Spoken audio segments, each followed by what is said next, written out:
Assalamu alaikum. Misir'deki Kair şahrında meçitlerin biri. Aksakallar Kur'an okup oturat maşallah. Günde bağımdat namazından keyin bir para, jalpı biri bir para okuşat. Köp жылдан beri şunu tartam, aytam dep жүрөm. Негизи таң калыштуу. Бул жерде ар кандай кесиптин адамдары отурат. Врач болушу мүмкүн, ичинде милиция болушу мүмкүн, мухандис болушу мүмкүн, инженер болушу мүмкүн. Болгону 1-2 Кур'ан адиси отурат. Күндө Кур'ан хатым кылат bir парадан.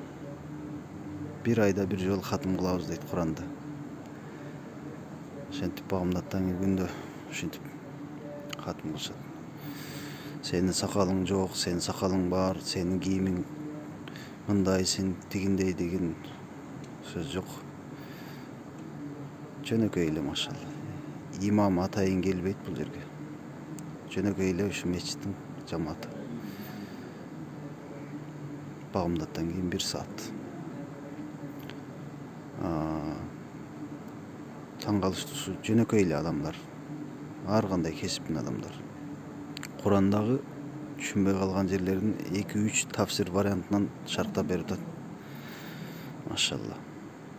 Кадыр кечелеринде, Рамазан айында дагы көп, мындан да саны көбөйүп кетишет. Бардык Египет өлкөсүнөн көрдүм бул жерде. Бардык эле ар бир эле мечитте ушундай жамаат бар. Куранды хатым кылып турушат. Жөнөкөй эле карапайым калып.